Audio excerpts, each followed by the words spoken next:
Welcome to VCR, Vintage Cinema Rewind. We're bringing old movies to new viewers. I'm Blake. I'm Jason. If there's one thing this last week has taught me, Jason, it's better to have a gun and not to need it than to need a gun and not have it. Exactly. And I'm so curious if this is the first movie that's used that line, but I think it's probably a reference because this movie is full of references. Yes, we're doing the 1993 co-written by Quentin Tarantino film, true romance, romantic crime, comedy, everything film, adventure, action, you name it, it's got it. And ensemble cast. Yes, ensemble cast. We talked about all of this in the primer episode, who it's for, where to check it out, all of that sort of stuff. So if you've never seen this movie, highly recommend going back to that episode, and we'll kind of explain, give you an elevator pitch as to why to check this movie out. And spoilers, you should probably check this movie out. But this is our deep dive episode where we go full spoilers. We're just going to dive right into it, starting with in front of the camera and working our way back. And true romance. I kind of want to start a little bit with Quentin Tarantino. The reason why I want to start with Tarantino is because like his DNA is just so infused throughout this movie, right? Like even though he's not the one directing it, and that in and of itself is kind of neat, like getting to experience something that, you know, a lot of people don't directly connect to him, right? Yeah. But like this is, to me, really shows Tarantino's strengths as a writer. Like I said in the primer episode, I don't think anybody writes better dialogue than Tarantino. No, like it's not too wordy, it's straight to the point, and there's all these like stories and backstories that all just combine into the characters, and then the characters have this dialogue that just completely makes sense for their roles. Nobody else has movies where the bulk of the scenes are just two characters having a conversation with each other. Yeah. You know? Yeah. Like he doesn't need big action sequences. Even though he has them in his films, like there's always some sort of big thing that happens in his movies, but he doesn't need them to draw you in. These are the things that get you invested in his movies. It's those parts where it's two characters and they're like often going head to head. The other thing too is like by extension, his characters, like you kind of were saying, are really well developed and fleshed out because of their dialogue. You know, 99% of these characters are completely insane people that we would never meet in most of our lives, right? Like, I'm sure that there are people out there who on some level exist like this. Yeah. But, you know, most of us have never got to experience that. But they all feel super authentic. Yeah. And super lived in. I want to say that it's like he has taken people's vision of what they wish they could be and put it on screen. Yeah. Oh, absolutely. And we kind of talked about this in the primer episode as well, but the film in a sense is somewhat autobiographical about Tarantino. Not in like what he, you know, directly apples to apples, what his life was like, but like it's hard not to draw the line between him and Clarence, right? Yeah, like Clarence is like a stand-in. Like if Tarantino directed this, he would probably want to play. Especially at this point in his life too. Oh yeah, like, yeah. Being this young. I would actually even say though, so Clarence is the obvious connection here, but to me, watching this film for the second time this week, I actually kind of picked up on some of the Dick Ritchie connection too. Like I could see a little bit of Tarantino in Dick's character being that young Hollywood hopeful, right? Yeah. And that's also, I think, in part because and Tarantino's speak at great length for this. Like if you find a DVD copy of this and check out the commentary, Tarantino talks for most of the commentary, and if you've ever listened to Tarantino talk, the guy doesn't shut up. So you're gonna learn a lot about this movie by watching the director's commentary, or the screenwriter's commentary in this case. But even like Brad Pitt's character in the scenes where he's in, like that is in reference to the people that Tarantino lived with when he was living in Hollywood in his early days trying to make it. Mm-hmm. And I hope that somebody actually smoked weed out of the honey bear like Brad Pitt did in front of Tarantino. That's just hilarious. I love that just little detail. Yeah. I mean, this movie is full of little details. Like I could see us, if we wanted to do it, talking about this entire movie for the entire night because of how many little details there are. Like Oh, it's yeah. such a realized world. Yeah. Clarence is like, and part of the reason why Clarence I find is so connected to Tarantino is also like the obvious stuff, like, you know, his unapologetic, like just being himself, like the fact that he worked in a comic book store, like, you know, the connection to working in the movie store. Even like the like internal dialogue where Where he's talking to the king. yeah, Clarence is talking to his mentor, which is Elvis.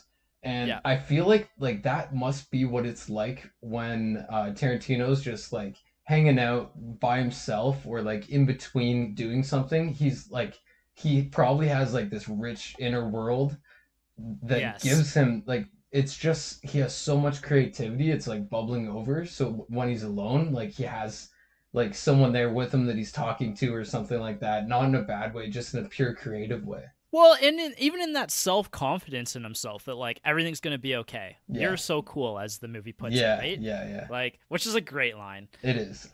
I also want to like say as well that, and I brought this up in the primer episode, that, you know, Tarantino writes really compelling female characters. Like Alabama is an equal in this film. She's got the opener voiceover talking, and it's like a, you know, talking about their lives and how important this moment is in their lives and everything, and how the next like week of what we're about to see is like incredibly important to this character. Mm-hmm.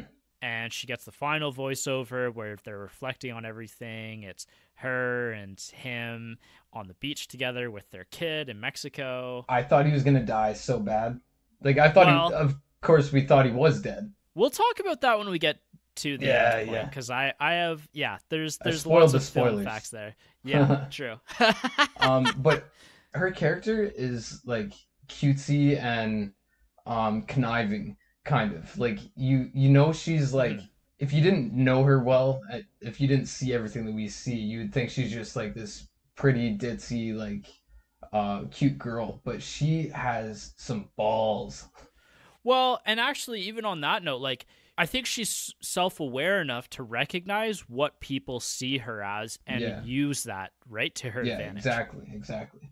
But then she's so real with Clarence Yeah, as like, you well. know, there's some instant gratification in the opening act of the film, the first like 20 minutes or so, seeing these two completely unique people that are just both like so sure of who they are as Mhm. individuals, and the fact that they are able to come together and connect on such a deep level. Like, you really do believe in their relationship right off the bat. Like, they're given the task of selling these two characters and like selling us on going on this adventure with these two characters right off the bat. Yeah, and I think they both characters came into their interaction thinking that this was just like a regular occurrence kind of thing because you see Clarence use the same line on her as he did on the initial girl from the opening scene. Right. And like she is putting on a character that she has put on for the past 4 days with other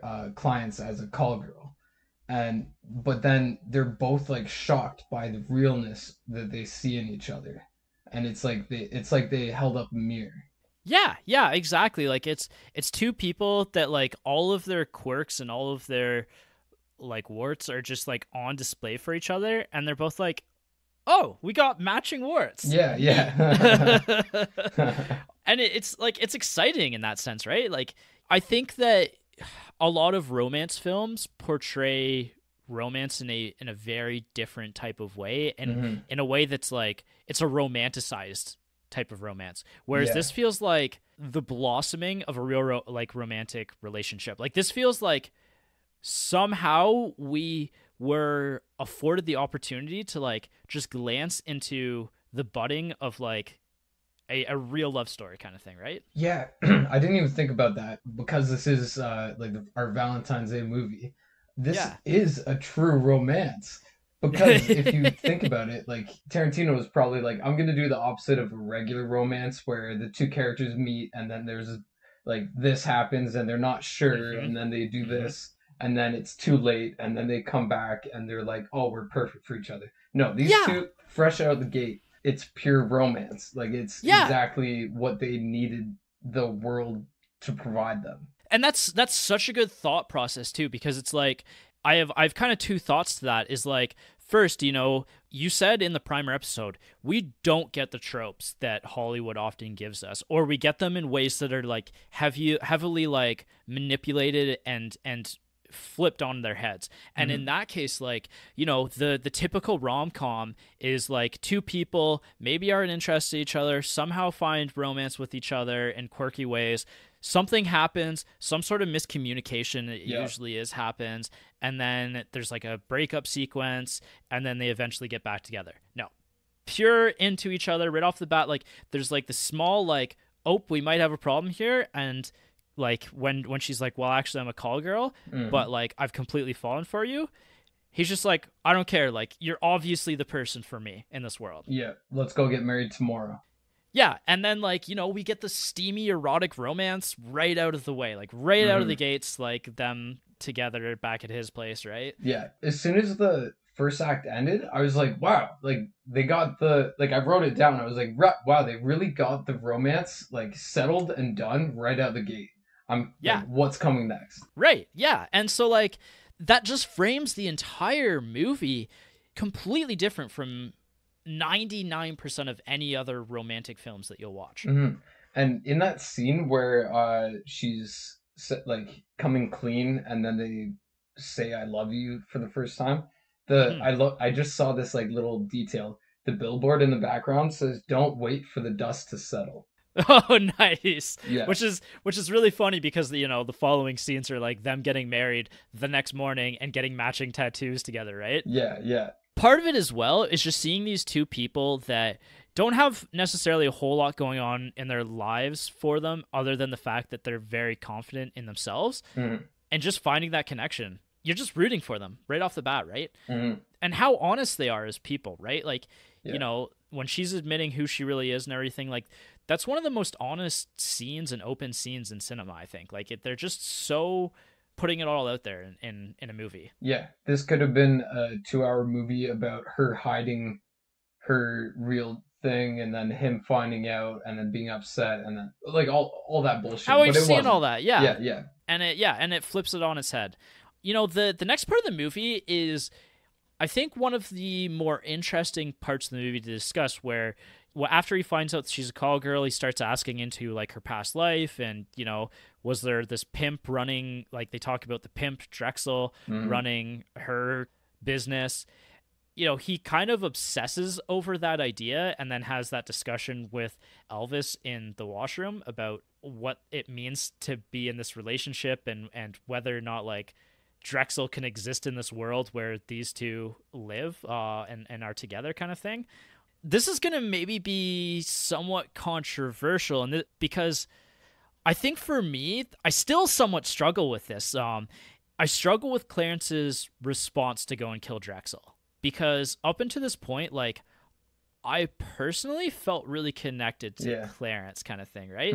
And because of the speed at which this movie moves with, like, he's just instantly like out for blood, ready to go kill somebody. Yeah. And I mentioned it as soon as it came up again, because this is our second time watching this together. And Jess and I actually got in kind of a debate while we were watching this, because she was like, obviously, like, Clarence doesn't have great impulse control based on like how fast their relationship moves. And like the idea that another man owns his wife grinds down his sanity, kind of thing. Yeah. And like, I see where she's coming from, but I guess for me, like, I personally have a hard time, accepting it as a moviegoer, because I feel so instantly connected to these characters right off the bat that it's just like, it's such an extreme measure that it's hard for me to like stay in at that point in time. Yeah. And I think that's where like the Elvis thing really, if there wasn't him talking to himself in the mirror, but it's Elvis, like then it would have been like way too out of left field. But like that, it's like this, like Elvis was always with him and he was always talking to him. It was kind of clear just like how familial they were. And he was like, well, can you live with it? And he's like, live with what? That son of a bitch walking around breathing the same air as you, getting away with it every day. Are you haunted? Like, trying to do my Elvis voice. Yeah, man, like that was it's good dialogue again. Well, and even like the idea of it, like I've thought about it so much because it's something that kind of irked me on the first watch. I thought about it again on this watch, but there's almost something Shakespearean in it all Yeah, anyway. yeah, yeah. And that this like lovers quarrel kind of sense that like I'm coming around on it. Yeah. We've now got my only critique of this entire movie out of the way. Perfect. It's just smooth sailing from here on out because we get to Drexel, played by Gary Oldman, Oh, and this is the performance of a lifetime. one of, yeah. Like it's hard to say that it's but like it's fucking good. Alabama tells us that he is a white guy who thinks he's black, and he says that he has like some family that like could back it up or something like that. Mhm. It wasn't exactly what I was imagining because he's like full in character. He so believes it. Oh, 100%. Drexel is like literally got like the big dreads. Think like Johnny Depp in Pirates of the Caribbean, almost in look. I actually was thinking about it and I was like, did Johnny Depp just like watch this movie and be like, that's who I want to look like, an image for the Pirates movie? Because he's got the dreads, like he's got the big scar on his eye, And that little bit of stubble. the weird hat, like it almost looks like a pirate hat. Yeah, it's kind of like a bandana kind of thing draped over his head. Very like distinct appearance. Like it's something that when you see Gary Oldman in all of this like costume, it's something that I'm going to remember the rest of my life probably is this portrayal. And part of what makes the portrayal so great is how unhinged he is. Like it's kind of cool because of the way that it's written, in that like Alabama kind of plays him off like, like, you know, he's more bark than bite kind of thing, right? Like she hints that he's a real badass and that but she doesn't know what Clarence is capable of, and like we see Drexel with the drug deal like instantly, right? And then you're like, oh man, like this is not the guy you want to mess with kind of thing, right? Yeah, he just kills Samuel L. Jackson within 30 seconds. Yeah, like instantly, like just blows him away in a really crazy scene. And then this is one of my other favorite scenes of the movie that I really wanted to talk about is, and again, it's just two people talking, but when Clarence goes to confront Drexel and they have their like mono a mono conversation right there, like with the lamp. It's like one of my favorite scenes in all of like cinema. It's like Drexel standing there and being like, sit down, have a wonton or whatever, like let's talk.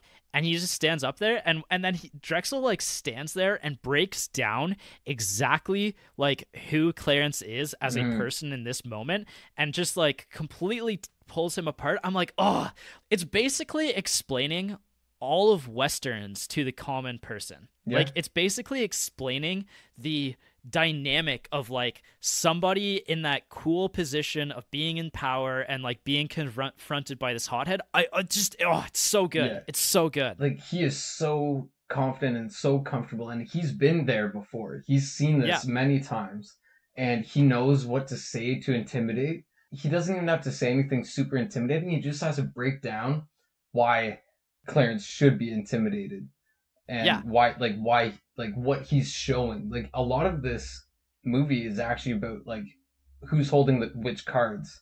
Everyone's like holding their cards to their chest. Then Drexel's like, I'm gonna tell you what hand you have. Yeah, it's so cool. Drexel's one of the few characters in this film who is always within his element. Yeah, and he's eating, he's like comfortable, and the way he swings that lamp is so badass. The whole time you're like, oh, Clarence is gonna fall apart, but then like he brings up like there's some titties on the screen, you didn't even look once, and he looks at it for the first time, and then when he starts going, he's like, I saw the movie 7 years ago, it's blah blah blah. Then he just goes off and he's like, you pegged me wrong. Right. Yeah, it's so good. It's like I said, it's one of my favorite scenes of all time. And it's growing more and more on me every time I see it. It's so good. It's so goddamn good. I want to rewatch it now. Yeah. After that, you know, like he loses his driver's license there, which is a really good idea to kind of show that. I mean, I don't know that they necessarily had to do that, although it kind of brings up that comedy of like, you know, when they take his driver's license from him. I think that it would have been probably just a little simpler to be like, oh, you looked up the police records, like later on, you know, when his dad gets caught by the mafia, being like, oh, we like, you know, we were kind of paying attention after our boy got like capped and somebody stole all of our drugs kind of thing, and your name came up that you were kind of snooping around. I think that would have been just a little bit simpler, but the driver's license is comical, right? It's like, you know, this guy who we don't know is capable of this, like this violence, and is capable of reacting in this situation like he does. He still manages to screw up in a sense. So I think this brings up a point that I wanted to make. There's like a seesaw of luck that happens throughout this movie. I almost want to say it's like every other scene is good luck and then bad luck. Leaving his license in the dead guy's hand was bad luck because he just got fucked up and he had to get out of there quick. Right. So like it's not like it was pure idiocy. It was just like in the heat of the moment, it would be so hard to remember to grab your license. That was just bad luck. And then we see him have good luck in that he took the case. Right. The wrong case, which is also bad luck, but it's good luck because it's full of like 500K of cocaine, which we haven't even mentioned in the primer or this up until now. Yeah, well, and that's really like, this is almost the conclusion of Act 1, I would say, is suddenly Clarence and Alabama have been given the opportunity to two people who have probably lived near the poverty line for their entire lives, right? Oh, yeah. And they've been given the opportunity to sell drugs that are worth like hundreds of thousands of dollars, and they just want to sell it for like 200 grand. They want to, you know, make their money. They're not even really getting all that risky with it. They're like, we know that we need to get on the run. We need to get this money. Going to their dad, who's an ex-cop, and being like, you know, just check this out. Like, check out if we're in any kind of trouble kind of thing. If anybody's picked up on the fact that I'm the one who killed Drexel. And if not, like, we're gonna find a way to sell these drugs, and we're gonna go and live out the rest of our lives happily. Yeah. You know, in a way, I think that I really believe them. Like, I really truly believe that these two people, this is their opportunity, and these are two people, like, to contrast this with like a Walter White in Breaking Bad. Like, these are two people who are comfortable living with what they have, and they're given this opportunity to just get a little bit better off, and they're going to take that. And I think, you know, it's a one and done type of situation, right? Yeah. And like, they might actually get away with the whole one last job trope because it's their first job. It's one first job kind of almost in this one. I like that. I like that comparison. Again, it's throwing the trope on its head. Yeah. Like, they don't want more. They just want this, and they can go live their dreams. Yeah, and their dreams are simple, and it's just them together. Yeah, and you want that. You truly want these two characters to be happy. It's a true romance. I love you name dropping that. Yeah. And then, you know, they leave his dad. Again, this is another, like, one of those, like, quotes that's really funny, is when they're leaving, they're saying thank you for the help to his dad. And then she's like, oh, say goodbye to my dad. And Alabama goes and kisses his dad, and just like full on makes out. And he's like, what are you guys doing? Because he said, go give my dad a kiss. And then she almost makes out with him. And then he's like, what kind of smackaroo is that? It's so like, funny. It's so funny. And then he's like, God damn, she really does taste like peaches. Yeah. So good. And just the relationship between those two was so nuanced and not typical. Yeah. And like, there was real love between father and son. So like, that little bit, like, we get like a few scenes with them. You get like 3 sentences into their backstory. And in those 3 sentences, you completely understand the relationship, you know? Yeah. It's a complicated one, but there's real deep love there. Yeah, exactly. Like, you know, that's what makes really the next scene somewhat devastating, but also like rectifying. Yeah. Like, and really, like, you know, like, you know, like, he stuck it to him kind of thing, where his dad, like, is confronted by the mafia, and he doesn't give them any information. He's there for his son when he wasn't ever before. and Mhm. he's like, if I wasn't there before, I'm gonna be there now. Yeah. And then the Sicilian scene, which is like, again, Oh, like you said in the primer, it's Quentin Tarantino's one of his favorite scenes that he's ever written.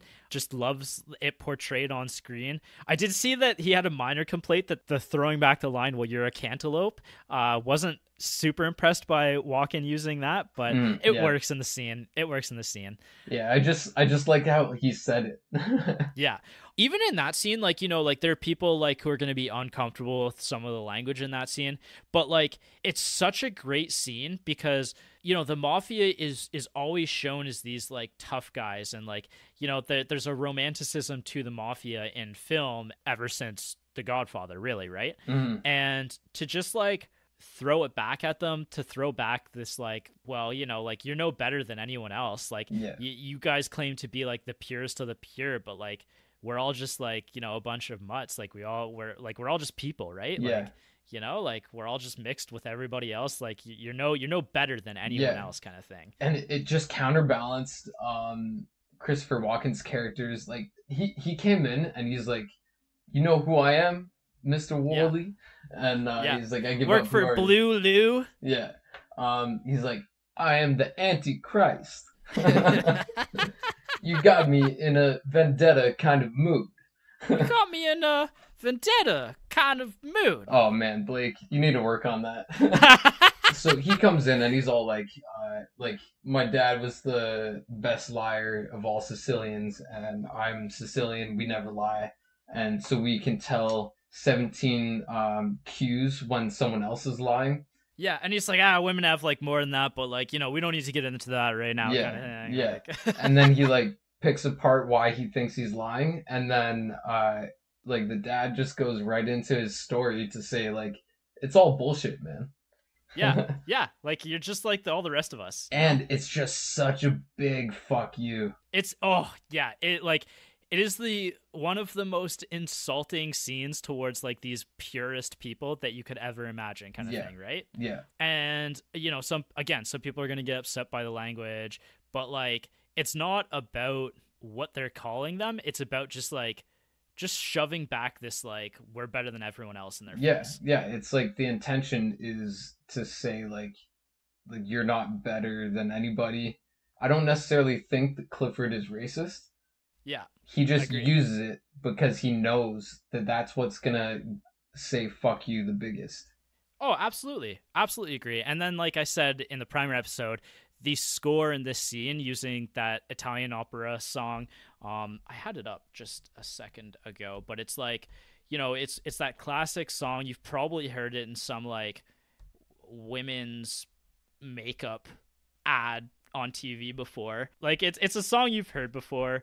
It's a song from The Lac Me Act 2 by Leo Delibes. It's like a French opera song. Hmm. And if you've never seen this scene movie before and you're just listening to us talk, A, I question why you're not listening to the primer episode right now, but B, like, you're probably going to check out this scene. It's the most famous scene in the entire movie. You'll understand as soon as you hear like why it works for me so well in this Yeah, scene. yeah. It works for everybody. Like that is just like everyone loves that scene who is involved. I also I was so curious if all we were gonna see from James Gandolfini? yeah, I thought all we were gonna see was him looking like weird in the Yeah. background. All those facial expressions like, oh, he's gonna get it. Yeah. Oh, Yeah. should have said that. Yeah. Like, Yeah. it's great because he kind of mirrors like all the rest of us what we're spectating watching, right? Yeah. Like, Yeah. yeah, bringing up James Gandolfini right now is great because I want to talk about him later, but let's just get him out of the way now. Like after watching this and starting to just get into The Sopranos now, I really truly see what the casting director of The Sopranos saw in him for Tony Soprano. Yeah. Like he could have just been like some no-name enforcer, right? Yeah. Yeah. In this film, and the depth that he brings to the hotel scene where he beats up Alabama is like there's so much depth to his character. Like you can feel the years on this character and what being an enforcer has made him. Yeah. He had so many good lines while he was kicking her ass. And like Yeah. that's such a good scene. Like the first kill is the hardest and he's kind of like breaking it down and everything. Yeah. Oh my And then god. It's he goes through like the first kill is hardest. Second one, not so bad. It's you still get the thrill of the first one. And then like he's like, now sometimes I just do it to see the change in their expression. Right. Yeah. Like, And he's just so like psychopathic by then. right. Yeah. And again, like just watching The Sopranos, and if you're a fan of The Sopranos and like seeing this performance, you're like, oh my God, like I see it. I see it so much here. Like the power that this actor has over this performance right now. Mm-hmm.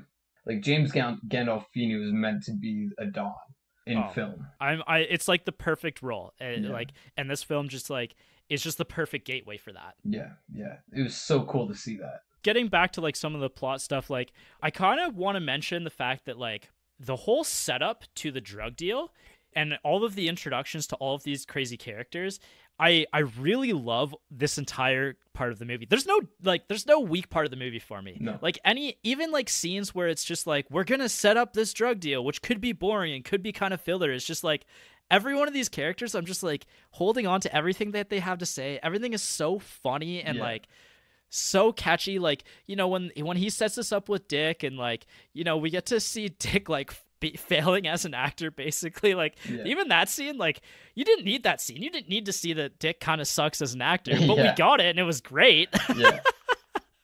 It was nice and quick, and it got it out of the way, and it set up his story and like who he is, and then you get like the second half of him, which is just the best friend, and he's just like a fun, goofy character, and like him freaking out about the fact that there's like however many kilos of coke in his house right now, or at the hotel, and he's like, you expected me to know somebody? I'm a nobody. you could do literally move like hundreds of thousands of dollars worth of cocaine. He's like, yo, like I'm literally nobody right now, like you said. Like yeah. The introduction to Elliot is amazing. Like Elliot's just like this bumbling idiot. He started off very cool. Yes. Like, he's well dressed. Yeah, he looks like somebody who's in the business, and that facade is like quickly evaporated. Yeah. Like they just shatter it just by taking him on the roller coaster, which like I don't know if I've ever seen like a roller coaster feature in one of these old films as like such an important part. That's a Tony Scott addition to the film, actually. That was a Tony Scott addition, putting them on the roller coaster to do the drug scene, which is great, by the way. Like you said, like it's so unique. It's hilarious because it's like, who would do that? Like who would do like a drug deal on a roller coaster? It's so ludicrous that like it's perfect. It unwinds Elliot very quickly, right? Yeah. And from then on, he's just an idiot. Yeah, and that's a good meme too, like him crying, like freaking out there. Another like Tony Scott edition was the Cadillac, the like pink purple Cadillac. Oh, sick. He literally just saw that driving around LA or like Hollywood or wherever, and he tracked down the owner and bought it. That's awesome. He actually gave that to Patricia Arquette after the movie. Yeah, I saw that too. It's really cool, but you can still rent it. No way. Yeah, you could rent the original right now. Holy shit. Next time you and I are taking a vacation to Hollywood, we're going to watch a movie at the new Beverly. That's Tarantino's. Mil. Yeah, that's Tarantino's like movie theater. We'll go check out an old movie there and then rent out that car. Pull up to the old Bev in that car to watch a movie. Oh man, that'd be awesome. Yeah, no, like I love that scene. Like I love Elliot just coming undone there, and then like we get to see how this is the part of this scene and the writing of this scene that I love, is that every single one of these characters is completely out of their element. Nobody has any idea how to react in this scenario. Like Elliot's talking to the film producer, and the film producer's like, man, like I don't deal with drug deals like this. Yeah. Like I just go and pick up like an 8-ball or something for one of my actors, kind of thing, right? Like it seemed like he did more, like he would buy like a kilo every other month or something like that and divvy it out, but like he was not dealing with like this kind of weight. Yeah, so like he's out of his element. Elliot's out of his element. Like, you know, obviously Clarence has never done anything with this, but everybody's like putting on this like, you know, fake image of cool. But Clarence is the only one who fucking pulls it off, because he's been like dreaming of this opportunity to do something big, do something like Elvis would, or like someone in one of his, like the movies that he watches with. Like That's exactly he's it. a dreamer, and he's dreamt of this situation so many times that he knows how to play it cool. He's the one like pushing things in the direction he wants them to go, and he does it without bumbling so much. He's like, this is how it's supposed to go according to the movies and my imagination. So let's make it go this way. And that's really when I was thinking too, like this is really a love letter to 70s heist films and 70s films in general, right? 70s crime films and the exploitation. It reminded me of The Thief. Absolutely. And again, 70s exploitation films, like all of these influences on Tarantino are really apparent throughout this film. And the more you watch it, the more you start thinking about stuff like that, right? Yeah, this is just such a good movie. As this movie is going on, and this is why I was comparing this to Snatch and Lock, Stock, and Two Smoking Barrels, is like, as we get on, there's all of these like developing parties that are added and like piled on top of each other so that we get to this really crazy Mexican standoff conclusion kind of thing, right? Yeah. We've got Clarence and Alabama. We've got the friends. We've got the movie producer now and like this drug deal going on.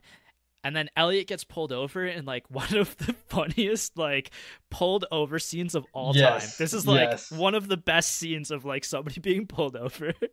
Yeah, he's got like that little bit of coke on him, and he's like, "You need to hide this for me right now." And he forgets her name. Yeah. And then she's like, "I'm not hiding that for you." Yeah, just smacks it, goes all over his face as the cop's walking up. And just go back to my little theory thing. Clarence was really lucky with being able to pull out that phone conversation at like after the roller coaster, and then he gets unlucky because this guy is such an idiot that he drives all crazy and gets pulled over. He gets lucky then unlucky, lucky then unlucky. But everybody's fucking like, oh man, this guy's so cool. Yeah, and then like at that point, that's when the cops get involved, right? And that's where, you know, we get the performances from Tom Sizemore and Chris Penn. I didn't even recognize Tom Sizemore in this role, which is funny, but he looked familiar, and I still don't know him that well. We've talked about him before because we did Heat. Oh yeah, okay. Oh, the action is the juice, my friend. That was him. Yeah. Okay. And then, like I said, Chris Penn, who I was like, I recognize this guy, but I don't know why I recognize him. He kind of has like a serious Jonah Hill vibe to him. Yeah. And he's Sean Penn's brother, actually, which is kind of wild. And their appearance, and then like we get this whole like brief momentary like while everything else is going on, we get the brief scene at the like police station, and it's just like a typical police like scene, but kind of like, you know, poking fun at like police procedurals too, right? Yeah. These two guys who are just like, oh, like we're gonna bring this all down. And it's like, and they're so serious about it and everything, but it's like really funny, like it's really good snappy dialogue still. Yeah, like the captain is like shut the fuck up, sit down. Yeah. Like calm down, tell me what's going on. Yeah. Like, yeah, exactly. Yeah. And their addition into all of this is like the second time around is when I really noticed it on this watch, is how great of addition they are.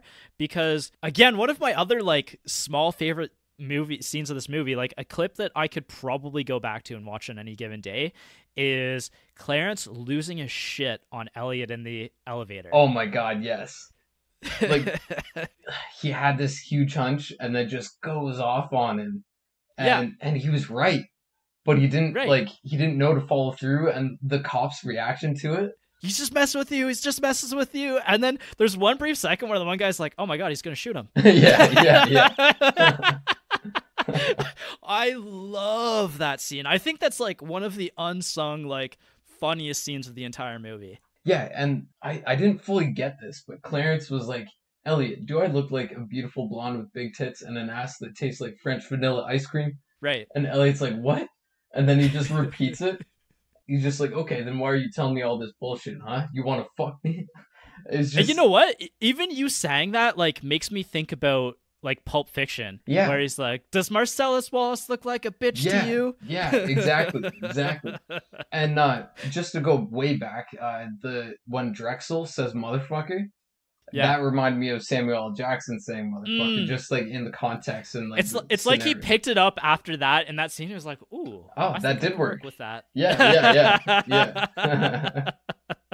Well, there's kind of some theories online about Quentin maybe having met Samuel Jackson prior to this. I can't remember where he had met him, and that Tarantino like would have maybe recommended him to Tony Scott to be in like the scene, even just for Oh, that brief cool. moment kind of Yeah. thing, right? Because like Pulp Fiction is the movie that puts Samuel Jackson on the map and Yeah. makes him a household name. A lot of the casting decisions were Tony Scott's, not like Quentin didn't have Yeah. much to do with casting this, which is crazy. Well, he kind of sold it and kind of, let it go kind of Yeah. thing. Yeah. Actually, I was talking to Mike about this yesterday because we were talking about like, Tarantino and like what it would be like for a director to sell his work, or even like a screenwriter to sell his work and then see it like portrayed by somebody else like through their lens, Mm. because it's ultimately the director who brings everything together, and it's through their lens that we're viewing this movie play out. Yeah. And so I was asking him like, how interesting would that have been? Like, what would it have been like to be on set as Tarantino, the screenwriter? And it is documented that Tarantino didn't spend any time really on set of this. Hmm. And Mike's a writer. He was like, like if it were me, and he's like, I've written stuff because he was in film school. I've written stuff that we've then gone and shot. And he's like, it feels uncomfortable being the screenwriter on set Mm. because like you don't really fit in a sense. And then like, again, it's not at that point in time, it's not really through your eyes anymore. It's through Yeah. the director's eyes that this is being framed. So And the actors, listening to people talk about writing sketches on SNL and things like that. Like they write something and like while they're watching it, like sometimes they're like picking it apart, like, oh no, they weren't supposed to say it like that. Like that's not what I intended. But then sometimes it's like they just turn that into their own thing. That's where like someone like Gary Oldman just takes it over. right. So I bet there's like a whole mix of emotions. Yeah, for sure. So I don't even remember where I was at or why I was on this tangent now, but We were just at like everyone building up. So we have the cops, they're involved now, and the Sicilians are on their way. And that's where we haven't talked about yet. Oh, they are the only ones who interact with Brad Pitt's character, yeah. which is hilarious because Oh like my God. Maybe best use of song in the entire movie is Chris Cornell singing Soundgarden in that scene. yes, Like, yeah, so fun little story about the use of that is they were actually just using that song as kind of like a placeholder in that scene. huh, And like while they were editing, they were like, God damn, that song works so well yeah. in that spot. So they ended up spending like all the rest of their budget acquiring that song to be used in Oh that no way, scene. that's great. That's just perfect and lucky, and yeah. Yeah, they flipped the coin. They came up lucky on that one. Yeah, so then we see the Sicilians getting ready. No, first we see them go back to Dick's house and see Floyd. Yeah, he's just high as shit, smoking out of that little the honey bear, like the craft Yeah. honey bear or whatever it is, and like he's so funny. So Brad Pitt obviously has like comedy chops, and we see that in a lot of his movies and the ones where he's with Tarantino in his movies. But this one was just like it was perfect. So what I love about his performance is that it literally feels like they were driving around Hollywood looking for the right little shitty apartment Yeah, to film this in, and he was just like on the they couch. knocked on the door, and he was just like Hey man. in that exact position that he was when like they came in, like we're Yeah. checking him out, and they're like, hey, do you mind if we come film here for a bit? And he's just like, yeah, it's cool. And then they're just like, we'll give you some dialogue, like just do your thing, we're gonna have people show up the door and Mhm. just pretend like you're here and Yeah. your buddies are out doing And shit. like him giving directions too was just, like just such a nice little thing. I like how he's just like annoyed that they're just like interrupting his high. Yeah, and especially when James Gandolfini goes there the first time, and he like interrupts his high, and he's like, "Be condescending to me, I'll fucking Yeah. kill you." Yeah. Yeah. Oh, he's so good. Like it's such a small part, and like you don't. That's the other thing that's beautiful about this is that like actors like Brad Pitt, it feels like they've just been in movies for so long. And like for somebody like Brad Pitt to just get to see him in this like small bit part is really cool, right? Yeah. Like now, if he was in a scene like that, that would blow everyone's mind. But Yeah, like for exactly. him, it was like he had to start somewhere, and like he had a few things before, obviously, but this was just such a tiny role, and he was so awesome. Yeah. And then, we're getting to like kind of the epic conclusion to all of this, right? Like the big shootout scene. This reminds me of like a Western, right? Like at this point we've gone full Western And in my Snatch. mind.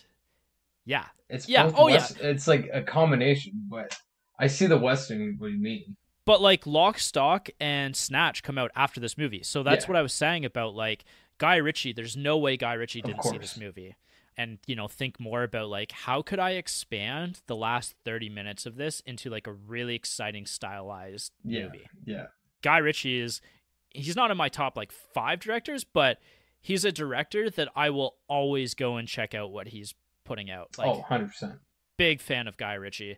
And so to see like maybe some of his inspirations played out here and like, again, even like this again is a reference back to the westerns of past cinema like in the 70s or like those great exploitation films and like their violence and everything like this whole scene it's really iconic now and it feels like we've in a sense it does feel like we've seen this scene Yeah, now in a lot of different places but it's still special in getting to see it and experience yeah. it here.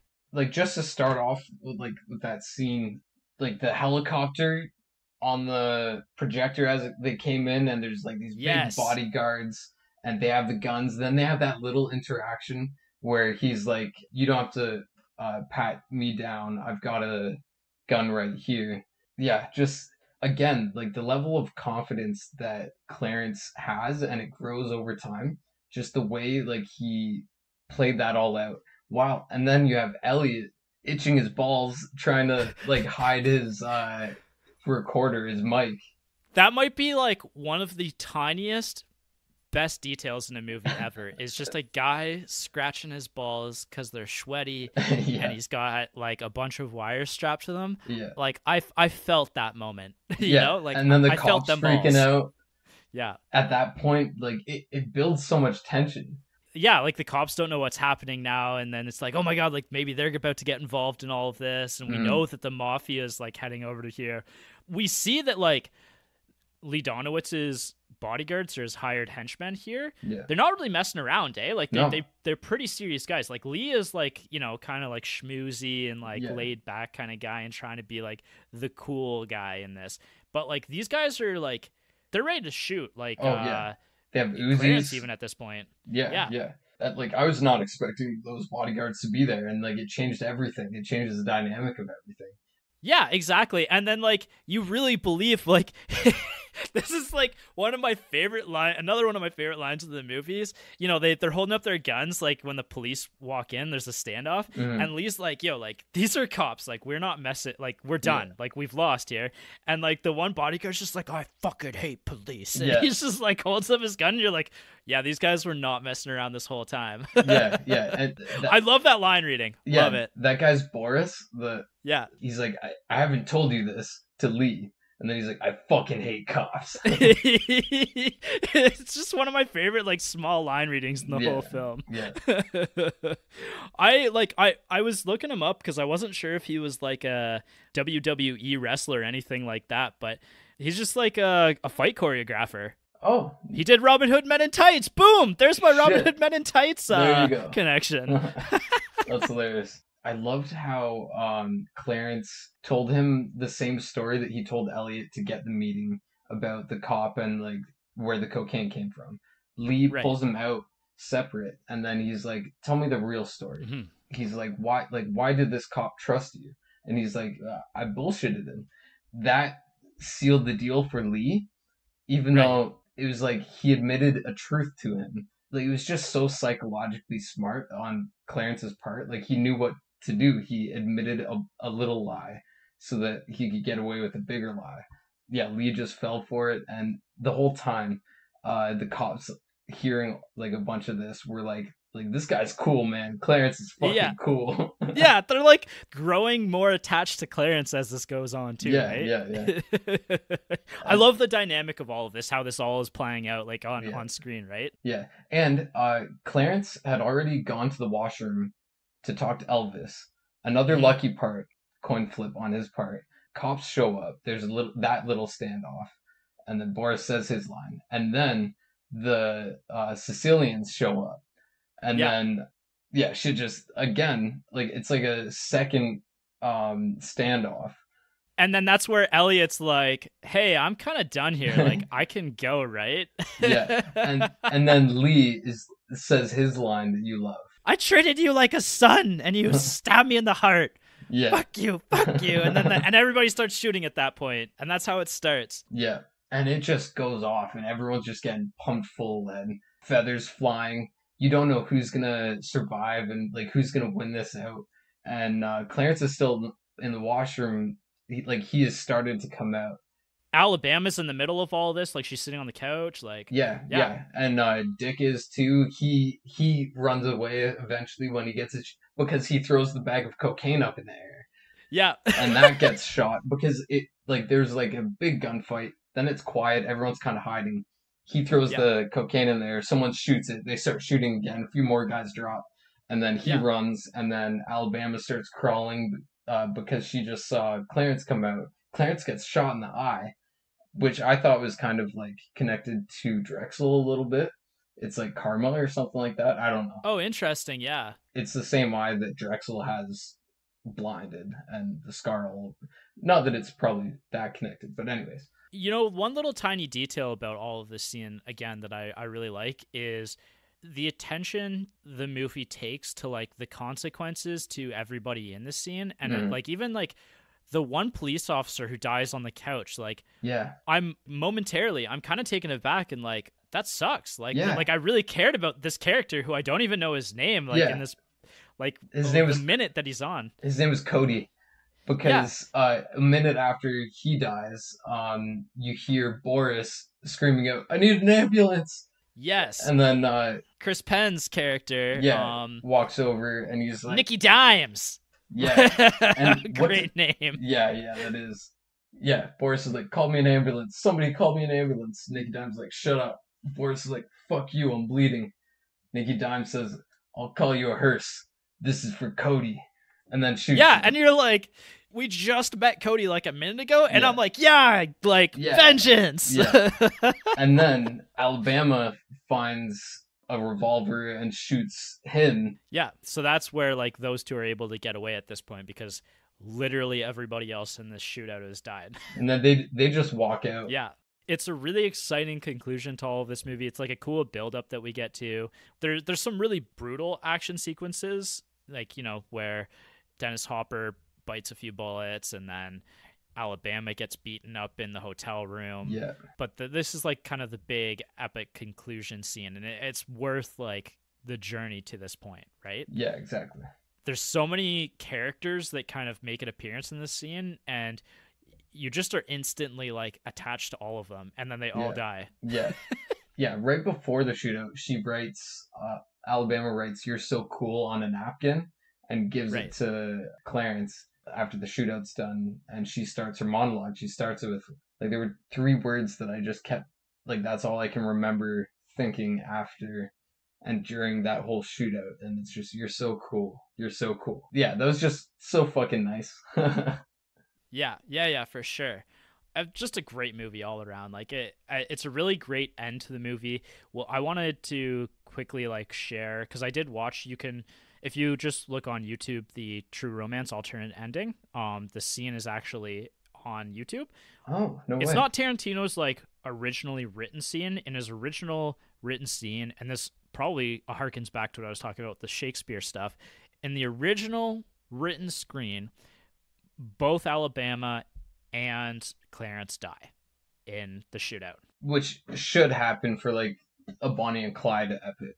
Yeah, exactly. Like Shakespeare again, like 2, you know, doomed lovers kind of thing. And then in the scene that was filmed, Clarence dies and Alabama drives away very bitter. And it like she kind of basically just is like so bitter towards him, like you thought you were so cool and like you were Oh, nothing and you failed and like all of this stuff and now I'm all alone and like yeah, yeah. it's so bitter. Like Hmm. I can't imagine ending the movie with that, because I think if that had ended, like I never would have watched this movie again. Yeah, yeah. It would have And upset me way too much. yeah, I actually read that like in that alternate version, she was like only in it for the money too. Like that was half of the bitterness or Mm. something like that. So I'm glad they did it this way.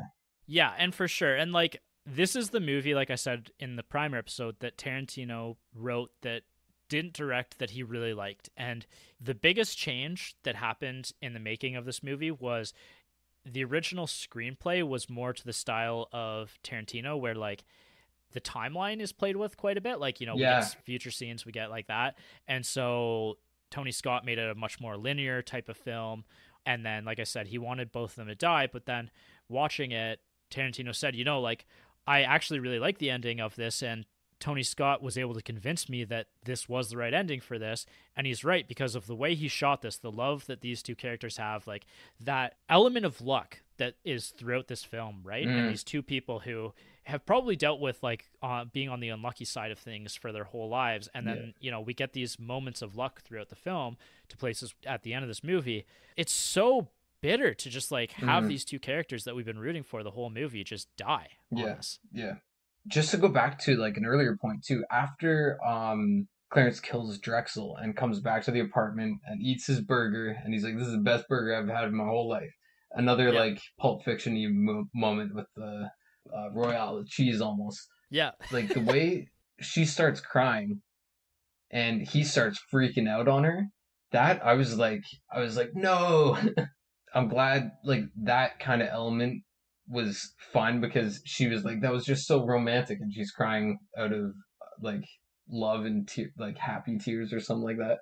Yeah, yeah, yeah. As a side note as well, like the burger scene where he goes and gets the burger, the Mm. guy he talks to at the burger joint is like, he looks like if Josh Hutcherson and Robert Patterson traveled back into like the 70s and had a male baby together, and like, and he grew up and then starred in this film in this 12 seconds. Yeah, yeah. I could see kind of what you mean. Robert Pattinson, I think. Yeah, Yeah, Pattinson and then Josh Hutcherson or yeah. whatever. It's like those two together, and I was like, oh my god.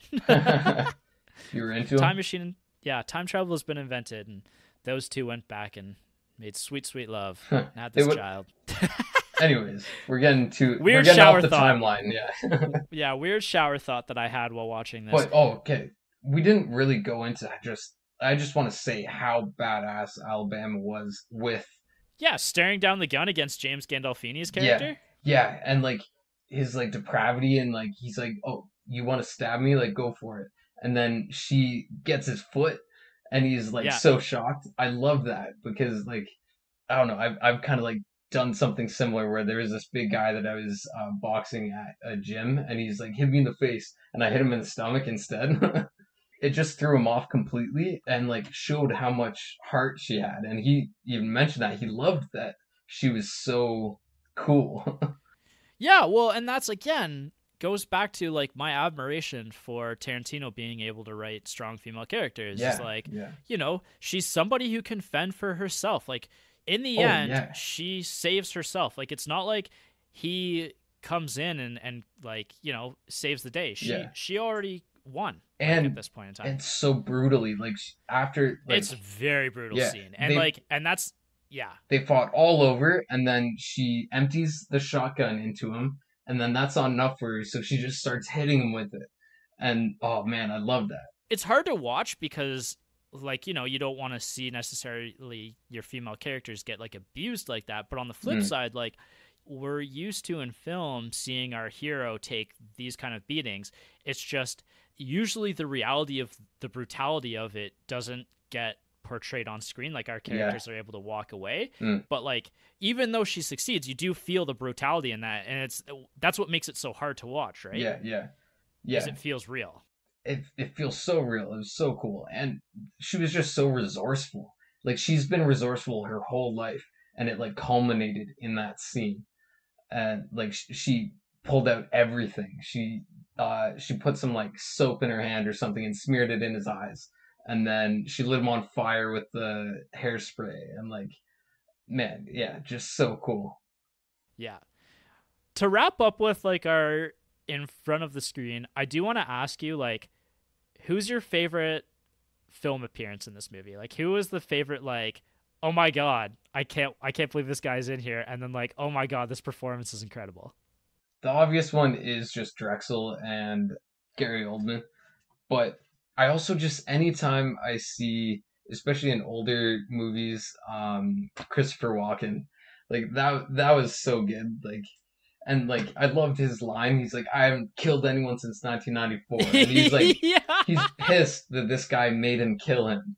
Yeah, that he like brought him down to his level, right? Yeah, Because he's yeah, supposed to be above that. He's the conciliary. Like, he's not the guy getting down and dirty and doing like the murders anymore. This is why you and I are so greatly aligned, especially on films like that. I literally wrote down it's Gary Oldman #1, Christopher Walken like the closest shave of second, like yeah. just because I love Christopher Walken appearing in movies. It's the same thing with like something like Pulp Fiction, right? Like Christopher Walken used in little but memorable parts in movies is like one of my favorite things. Oh yeah, yeah. He should be in every movie. Yeah, I agree. He just needs like one good scene, and he'll dominate it, and then you can move on with the rest of your movie. If I'm ever a dictator, I will be enforcing that rule. And like the way he's like laughing along with Clifford, yeah, he's taken aback at this guy's balls, and he's enjoying the story. He's like having fun with it a little bit, but he's like, I have to kill you. Yeah.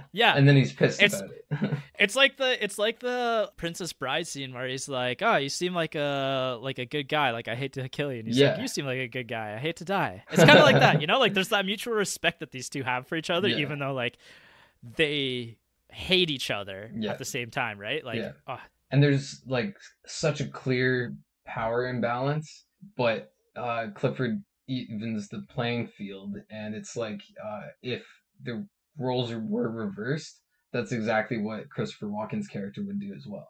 It was refreshing for Christopher Walken's character to encounter someone worth killing. Yeah, agreed. And that's always like exciting when that you see that portrayed in film, right? Yeah, and again, that's also balanced by the Gandolfini and Alabama scene, because he was like, "Oh, you're actually giving up a fight. Like, it's not a boring kill this time." Yeah. So, is there any scenes that you want to talk or moments that you want to talk before we get into effects and filming? I think I've said all the scenes. That's the thing about a movie like True Romance, is every scene is just so exciting and well shot and well written that like it's just so worth talking about. Yeah, this is the kind of movie that like as a podcaster I just go nuts over. Yeah, and this is exactly why we started this podcast, because after watching a movie, we would be talking about this in this kind of depth anyways, at least over certain scenes. Oh, absolutely. Okay, effects and filming. We've talked quite a bit about Tarantino and his involvement at this point. I do want to just quickly say like how this screenplay came to be, because it's actually Roger Avery that started the concept of this. He was writing a script called The Open Road.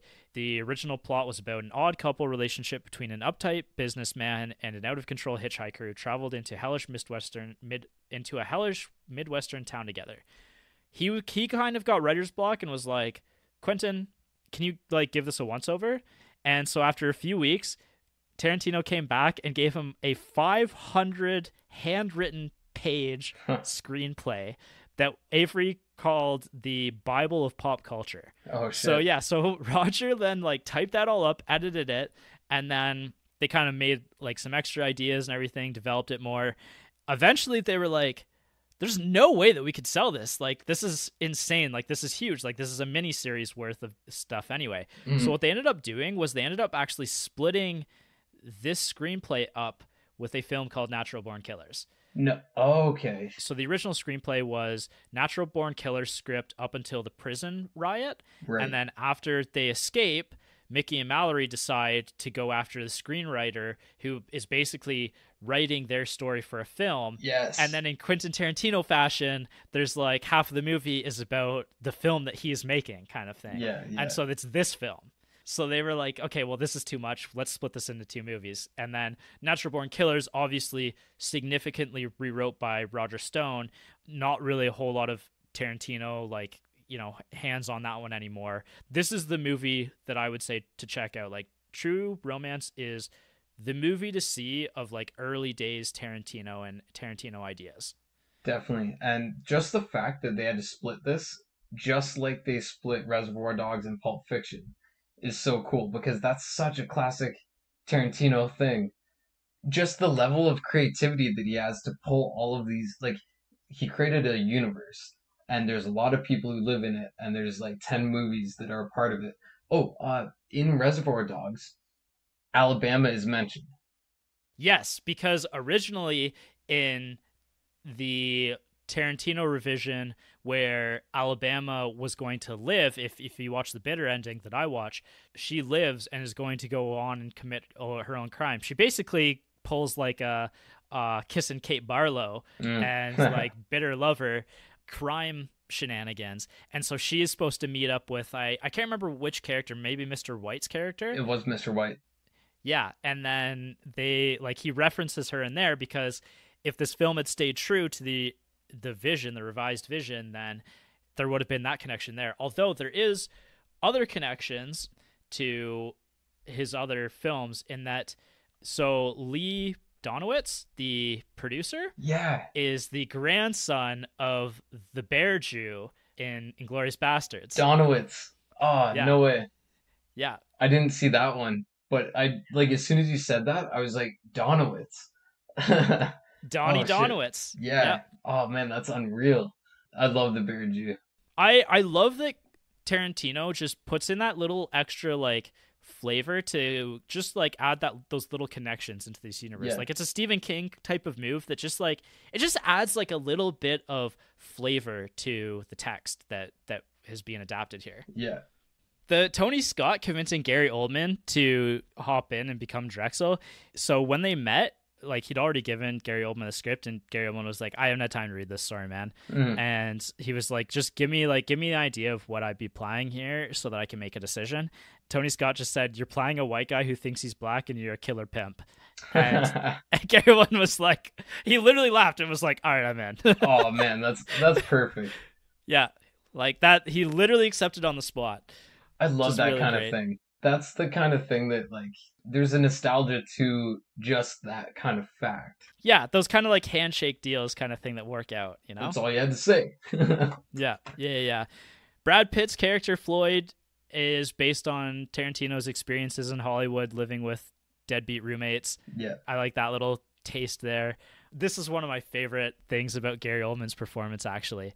Gary Oldman had his Dracula wig maker work on Drexel's wig, and then one of his eyes that he used, like that blind eye, is from Dracula. It's the same eye. Oh, shit. For whatever reason, he brought his 70-year-old mother to set with him every day while he was filming as Drexel, and then it would use her like as his advisor to like get opinions on how to perform Drexel perfectly. That is insane. Like, what kind of life did she live that she is the expert on Drexel? Yeah, it's so great.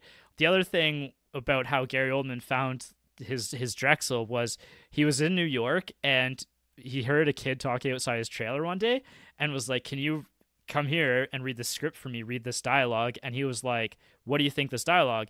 And the kid was like, it's pretty good, but like it doesn't quite fly. I wouldn't say this, I wouldn't say that. And then like he like helped him edit his lines to make them feel more like genuine. Oh shit. And who was that kid? How is that kid big now? No. maybe like maybe someday hilarious. We'll hear the real story behind all of it. But yeah, no, I think that's super cool. I like this. This is a small detail, but the scene where the 2 detectives are interrogating Elliot was completely improvised.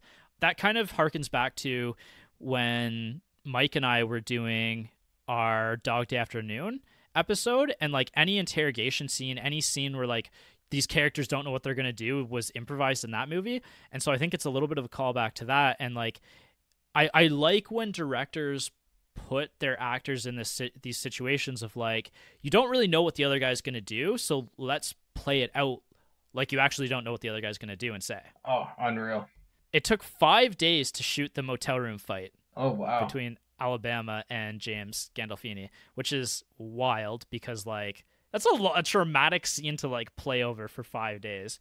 I'm Hmm. glad they did because it worked out really well. It's like it's such a gut-wrenching scene. Yeah. But oh, this goes back to what I was saying about like my confliction about Clarence's character in the early part of the movie. In the first day of shooting, Tony Scott and Christian Slater like had kind of a disagreement over who Clarence was as a character.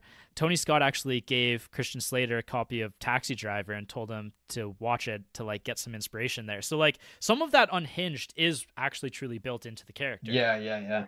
It feels like it is. Like he even just the fact that at the beginning he does this whole "I'd fuck Elvis" to Yeah. the first girl, and then you hear that whole story, and then he's like enough about me. What are you into? And then you cut to the diner scene where after Alabama and him have gone to the movies and they're getting pie, and it cuts to him saying, "But enough about the king. Like, how about you?"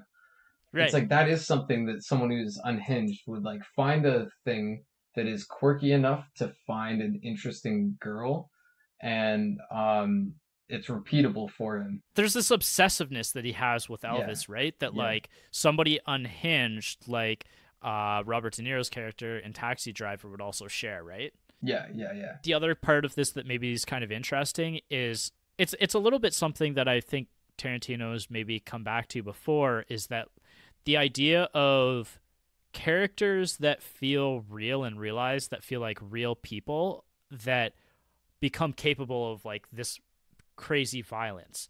I think it's kind of interesting that that's something that he comes back to and is explores a lot is like are real people capable of producing this violence? Yeah. If you put like a regular person who's had like a boring life and they've been beat down before, but now they're like in this weird spot where they're like, I don't know, maybe he felt stuck for a while because he's been at that comic book store for like 4 years, Right. and like where we don't know too much about Alabama before her 4 days as a call girl, but like she obviously had to run away to Detroit of all places. So yeah, if you put one of those types, like someone who's been beaten down before, but now they're like in this weird place where they're like, what's next? And they've been dreaming about all this kind of stuff. You could push someone like that to that more than like a regular person. I'd almost relate this back to Network, which is a movie I did on the podcast as well for the draft episode Mm, that you haven't seen yet, but you need to. We're going to do it on the podcast at some point within the next 2 years, I would say, because I really, really loved that movie. yeah. But there's like a scene where there's two characters of two different generations having an argument, and the one character who's older, and this is, like the 70s or so, I can't remember exactly when it came out, maybe the 80s, but the one character who's older at this point, he's in his 60s, he lived through World War II and stuff, and then the younger character, he's kind of explaining to her, he's like, you grew up in like the television era, Mm, like, and the movie era, and like, your life, the way that you see the world has been shaped by cinema. yeah. And Yeah. it's like exactly how Clarence sees the world is through cinema. And that's how Tarantino feels like Exactly. has lived his life. Yeah. Wow. Exactly. That's So, that's a very good connection there. Yeah. When Clarence is out getting the burgers and Alabama's getting beat up, there's just like such a juxtaposition between like the extreme violence and then him just getting a burger. And like he's like so nice and like chatting up and he's like, "Hey, what's your biggest burger?" And then like you get cut back to her like stabbing the guy in the foot. Like it was just like an awesome use of yeah, juxtaposition of the two characters that like he's in such a normal state and then she is in extreme violence. Love that. I wrote that down. just even like how the tension is built in that Mm, scene as well, right? Like, I feel like since then, that kind of tension building where one character's in extreme emotional distress and another character's just kind of like goofing around kind of thing, I feel like that gets used and has become a trope since this movie. And it was probably used prior to that, but like, yeah. I don't know if I have a film from earlier than this one that I would reference as like a good comparison. Yeah. You know? It's tough because there's so many old movies that we haven't seen yet, and that's still why we're doing this. Like, this was such a good one. I can't wait to find like those old ones that were like, oh shit, true romance. Yeah, true, true. All right, I there's a few other effects in filming, but for the sake of this podcast not being like 4 hours, let's move on to some more exciting stuff. I really want to talk about the score of this one because I loved the score of this movie. It's scored by Hans Zimmer himself, frequent collaborator with Chris Nolan. He did the last Jordan Peele movie, Nope, like very, very famous movie composer, that a name that is a household name at this point, I think. Yeah. One of the very few composers who is a household name. 100%. I believe he composed Dune as well, but you might have to fact check me on that one. But the song You're So Cool, the opener that gets used throughout this film, it's a catchy xylophone piece in and of itself, but like I love the xylophone use of it in this movie because it builds this sense of adventure in the film. And that's truly at its absolute heart, this film is an adventure. Even when things get dark, that song is used to kind of pull us back into the adventure that we're on with these characters. The opener with the score being used and then Alabama's voiceover is actually a direct homage to the 1973 film Badlands, which is an exploitation film that we will absolutely do on this podcast at some point. I've already written down and start it because I think it sounds incredible. I also love like the use of contemporary rock music in this film. Like we already talked about how Outshined by Soundgarden got used with Brad Pitt, like perfect use of that. But like what I love about the use of the song choices in this movie is that they're all like really famous songs that you've probably heard here and there at some point, but they're not like the standard songs that get used in every movie, right? And like I felt like it didn't set itself up to feel too old. Like it if this movie was made like 4 years earlier, there would be a bunch of synths and it would be like Thief and it'd be like all the like the 80s synth vibe. But this, it's like they were trying to find like what's not gonna make us stuck like that. Yeah, it's not the 80s synths. It's not, hearing Paint It Black or something like that for the millionth time. Like we're not, Tony Scott and Hans Zimmer aren't basically recreating Martin Scorsese's whole shtick, right? Like they're using these songs that are all like songs that I know that are in the culture that culturally make sense, that are popular songs that would, fit the ideas of this film being like a cult culture, like greatest hits. And they're all used really perfectly. Like I got to shout out the use of the "Hey Baby," like when he's talking on the phone and it like they synced it up for him to be like, "Hey Baby." And then the song Chantilly Lace by the Big Bopper starts playing in that moment. I thought it was an Elvis song, but it's not. I did too at that point, huh? But it's edited into that phone booth scene extraordinarily well. It makes that scene even more memorable than it already is because of its use there. I mentioned Outshine, but I just one last time, I think this is my favorite use of Chris Cornell's voice, my favorite singer, I think, or one of my favorite singers of all time, used perfectly in this film. I don't think there's a better use of his voice in that film ever. So I love the score to this movie. Yeah.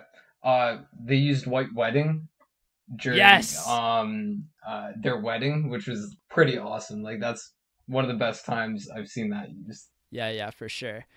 Sequels, prequels, and reboots. So we've already talked about the connection to the Tarantino universe, but where this originally was also like took snippets from outside of their script that they wrote was Tarantino's amateur first film, My Best Friend's Birthday, which you can actually watch online, like 30 minutes of. It's actually basically the first act of this movie, and they use a lot of like dialogue from that. It's really amateurish. Like it literally is like a film school type of film. And the other thing too is like there was a fire in the studio where they were editing it, so half of it got destroyed. Yeah, destroyed. And so like it's not even a finished film. It's really bizarre. But, interesting. Yeah. But otherwise, like there's no direct sequels or anything, but it's connections to the Tarantino universe. And then it references like 50 TV shows and movies from like the 70s, 80s, all the way back to like the 30s kind of thing. Like this is just a love letter to cinema. Yeah, like Bullet. Yeah, I was trying to keep track of them, but my notes are messy. Yeah, that's fair. So the legacy of this movie, we've talked about this as well, and like, Tony Soprano, James Gandolfini, and like, Gary Oldman. After this, Tarantino's career and how this kickstarted his career. It's weird because Reservoir Dogs is really what kicks off Tarantino's career, but like this is what he sold to be able to help fund Reservoir Dogs to kick off his career. Yeah, so, it's chicken and egg situation, I guess. But the other thing was I love Christian Slater's glasses in this movie, like the Elvis kind of style glasses. Yeah. That's the other connection to this is Uma Thurman wears them in Kill Bill Volume 1. Oh, no way. Yeah, after she kills Buck. Oh, that's awesome. I'm surprised there were well, I know it's not a full Tarantino, but like no Red Apple cigarettes. It was Chesterfields. Yeah. This is the other thing that comes out of this movie is, I don't know if you're going to believe this or not, but Judd Apatow, this movie was the primary inspiration for the film Pineapple Express. Huh. So his idea was like, what if we got to see Brad Pitt's character leave his apartment? Oh, that's great. Yeah. Personal reviews and the partner factor. So I love this movie. Yeah. It's a movie that's very rewatchable. Every scene is just like so ridiculous and awesome. There's so many great character appearances, actor appearances. This is a movie that this is my second time around, and I liked it more than I think I liked it the first time around. Like, this is a movie. When did you watch it first? I watched this last year for the first time. So Okay, this is cool. my second watch. Before I watched it this time around, before I, was fully ready to go with my opinion on this, like I was going to start writing like, this is a good movie that, it's never going to be in my top 100, but like it's something that I really enjoy and I'll come back to. But like, it's a movie that I think I'm going to keep returning to on a semi-regular basis, and I think it's a movie that's going to start really moving up in those rankings because, like, I do really love this movie. Everything, it just works out so well. Like, it's probably, it's not the top 3 Tarantino best scripts, but it's not necessarily out of the top 5. Yeah. So, I think this is one that I'm going to come back to and I'm really going to enjoy. What about you? I haven't had time to think too much about where I'd rank it really, but like it's really high. It's very good. Will you come back and rewatch this one? I will for sure. And like this is one that I want to show people. Like next time I'm like around someone and they're like, "Oh, I like Tarantino movies," I'm gonna be like, "Oh, you have to watch True Romance because it's like the thing that blah blah blah." I'm gonna go into a whole 2-hour session like we just did. Just like this. I just gotta send them the primer and not get too excited. Yeah, like I'm excited to show this to like my nephew or my kids and my brother or something like that in the future. Like I want to show this to people. So that means it's very high on my list. Like that's this is one of those movies that you kind of like you put it in your back pocket and you just keep it there, and you let it like stay warm in the back pocket and you let it and you bring it out to share with people. Yeah, like next time my plans are canceled, I'm gonna be like, "Oh, okay, True Romance."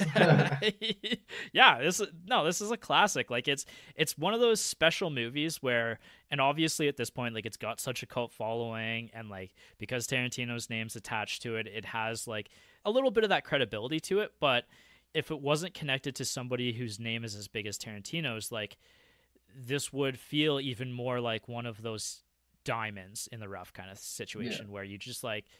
You probably missed this when it came out, but like you need to see it now. Oh yeah. You need to see it immediately kind of thing. Yeah. Because it's great. Once you've run through all of Tarantino's, go back to this or just put it in there anyways right now. Just go watch it. Yeah, you could probably honestly shoe this in like I could watch this after Pulp Fiction and be just as satisfied. Yeah. There. I might even watch them in the release date, like Reservoir Dogs, then this, then Pulp Fiction. Ooh! I like where your head's at. Yeah. So, what about Annabelle? What did she think? She watched the majority of it, and she really enjoyed it. I think.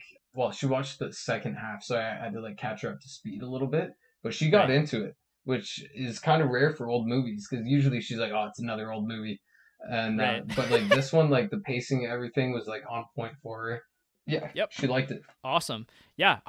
Jess is like medium on it. She's like, yeah, it's a good movie, but like didn't really elaborate on that. Like she gets hung up on like whether or not some of that stuff is maybe too racist and that sort of thing. But like it's overall like we both enjoy, we both watched it together kind of thing. So yeah, both slap a big ol' recommend on it for sure. Oh yeah, same here. And speaking of recommended movies and stuff to be excited for, I think one of the biggest episodes that you and I have been talking about for like literally 2 years is coming up in 2 weeks. We're doing Lawrence of Arabia, which is like, you know, one of the cornerstones of film history. Yeah. It's an epic. Like, it's like almost 4 hours. So basically, like, you know, the movie's length of 2023's movies. I literally cannot wait because when you and I did Ben-Hur, like, that was one of the highlights of 2022 for me. Like, it was so good. Yeah, I loved that movie, and I want to watch more like it. Like, we've been all over the place, but I like kind of always want to go back to that style of movie every once in a while. Like, that's the old movie that I love, especially because I have no experience in it growing up. Things like that might have been on, but you would like flip past it to watch cartoons when we were young. But like now, it's like, oh, this is where it all started. Yeah. So we've got that coming up next. Really excited about it. So stay tuned because it's going to be a next couple months is going to be really fun. Also, Roadhouse. Yeah, that's a little ways away. You've already watched it because of miscommunication. Some miscommunications here, but that's okay. You can either watch it again or do what you want. It's worth probably watching it again because it's so ridiculous and fun. It is. I watched that 2 nights ago, and then True Romance last night, and it was like, oh, this was a great weekend. Yeah, I believe it was. Cool. All right, well, that's it for this week, so stay tuned for Lawrence of Arabia. Really excited for that episode. Yeah, see you next time. Tell your dad. Tell your grandpa.